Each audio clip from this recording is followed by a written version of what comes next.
দেশে নিত্য প্রয়োজনীয় পণ্যমূল্য ক্রমশ নিয়ন্ত্রণে চলে আসছে।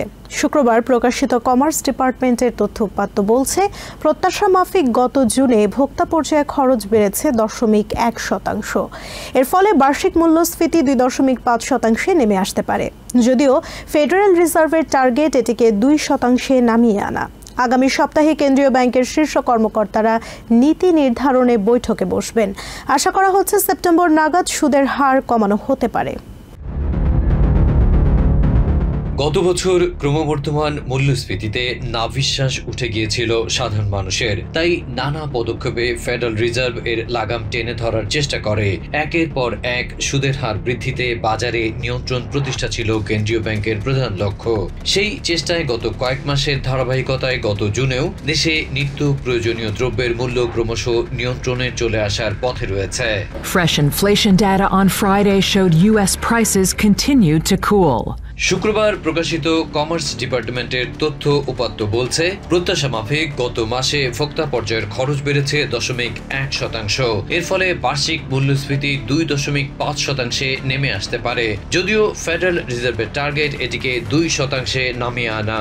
That put the annual inflation rate for the 12 months through June at 2.5%. আগামী 30 এবং 31 জুলাই কেন্দ্রীয় ব্যাংকের শীর্ষ কর্মকর্তারা নীতি নির্ধারণে বৈঠকে বসবেন। আশা করা হচ্ছে সেখান থেকেই সেপ্টেম্বর নাগাদ সুদের হার কমানোর সিদ্ধান্ত আসতে পারে। It's no surprise where this number landed, but it is another bit of evidence for the Fed to say yes, the upside. এদিকে মূল্যস্ফীতিতে লাগাম টেনে ধরার এই প্রবণতায় ওয়াল স্ট্রিটের পুঁজিবাজারেও ইতিবাচক প্রভাব দেখা গেছে। সপ্তাহান্তে ডাও জোন্সের 600-র বেশি পয়েন্ট বৃদ্ধি দেখা গেছে, আর S&P 500 এর সূচক বেড়েছে 15%। The S&P 500 is up an impressive 15%. অর্থনৈতিক বিশ্লেষকরা বলছেন, আগামী নির্বাচনে অর্থনীতি অন্যতম প্রধান নিয়ামক হয়ে উঠতে পারে। Look, so we certainly think the Fed's going to cut in September. I mean, the market's also telling you that they're... বিশ্লেষকরা আরও বলছেন, অর্থনীতির বিভিন্ন সূচক যেমন চাকরির বাজার তুলনামূলকভাবে স্থিতিশীল থাকায় সম্ভাব্য মন্দা পরিস্থিতির ঝুঁকি এড়ানো গেছে। Yet despite those gains, along with historically low unemployment and strong economic growth, তবে ঐতিহাসিকভাবে বেকারত্বের হার নিম্নমুখী এবং শক্তিশালী অর্থনৈতিক প্রবৃদ্ধি সত্ত্বেও জনগণের মাঝে উদ্বেগ কাটেনি, কারণ মর্গেজের হার এবং বাড়ি ভাড়া তুলনামূলকভাবে অনেক বেশি থাকায় জনজীবনে এর নেতিবাচক প্রভাব পড়েছে। Is still high.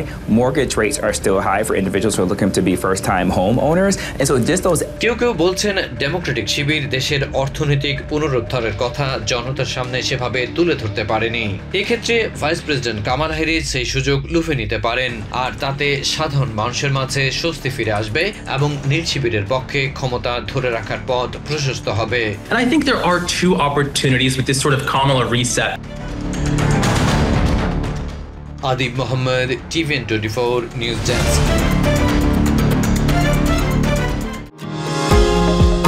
New York থেকে সম্প্রচারিত TVN 24 টেলিভিশন বিশ্বজুড়ে বাঙালির কণ্ঠস্বর।